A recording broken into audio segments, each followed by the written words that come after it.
Hi, welcome back to this playlist. We are actually setting up Centrify HyperScalable Privileged Access Service from scratch in a lab environment. We have done 3 videos so far, actually four. We did a checklist. We installed our management server.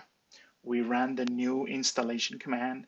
We ran the new deployment command, and in that video, we also distributed the files over. So this is the deployment, and this is the script that I used to copy the files over. Um, Going step by step here, note that everything can be automated here, but the key here is to learn. So taking a look at my, like I said, I have 2 web nodes and 2 relay nodes and 2 worker nodes. So what needs to happen now is that on each node, you need to activate and designate what the nodes are going to do. So ultimately, I'm going to to keep the video short, I'm going to do 1 web node, 1 relay node, and 1 worker node. I may do a logger node as well, but it's super simple. Starting with my web 1 node, right? Um, I copied my files over through my script, and they have been unzipped to this folder called tools 20.3. The idea of the installation is 20.3, and I'm going to use that naming convention across the board. So notice that there's a Centrify pass deploy script utility there. That's what we're going to use to, that contains the binaries, the configuration, and that's what we're going to use to activate this node. So we're going to use Centrify pass deploy. We need to designate with type of role. So this is a web node. We're always going to use verbose. Because if we need to troubleshoot something, we need to know. And then the ID is super important, and I'll explain later. There is a command called node list that shows you all the nodes that are active. So if you use a good naming convention here, it's super easy to see what's going on. So I'm going to call it web1, which is the name of the node, and I'm going to use the V designator, web 1, and then I'm gonna put the version. So in this case, it's 20.3. So this is what's gonna be done. So it is exactly the same in all the other nodes. All I need to do is change the syntax of the command. So this is gonna go, and we're gonna review this at the end. So I'm gonna do the same for my first relay.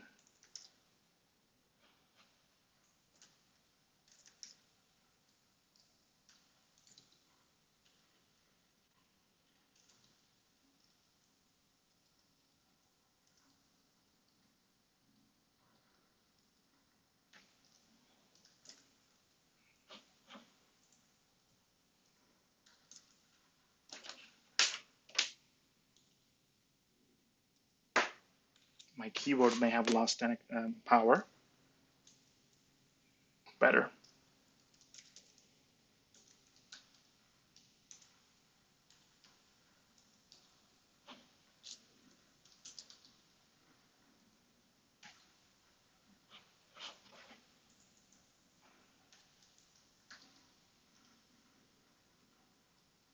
And then for my first worker node,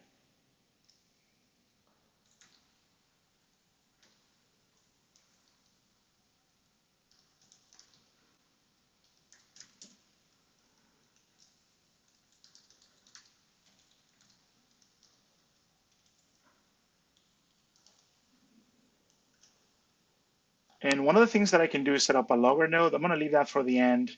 And while this goes, I'm going to pause and we'll go from there.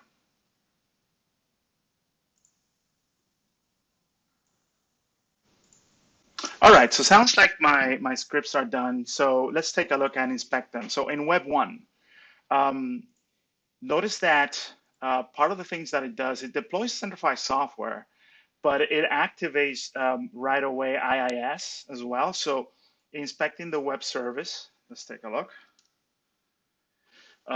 So it created a Centrify node folder on it and a Centrify folder as well with logs. If I look at the IIS,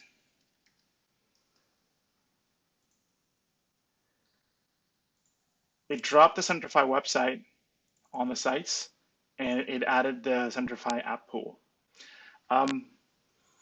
Let's take a look at my relay node. So my relay node was actually way much faster. One of the things that it does, it registers the Centrify relay, TCP relay service on this box. So if I look at services,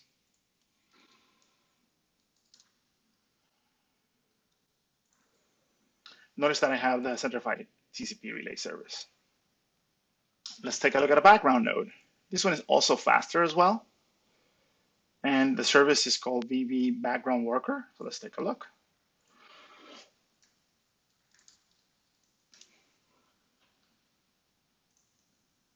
And here's the Centrify service here. So what I have so far, I can always take a look from my management server, and there's a command that I can use, is the node list. So if I look at, just clear the screen here and go in the right window. So it would be Centrify pass node list. And I want a table. Table view is much better. So what do we got? We got in here 3 nodes, right? We have a web role. We have, and this is what I was talking to you here about the naming convention. You see, so we have web 1 v20.3, relay 1, and it depends with some other stuff as well. But I think that this is pretty good. And notice the deployment number 23.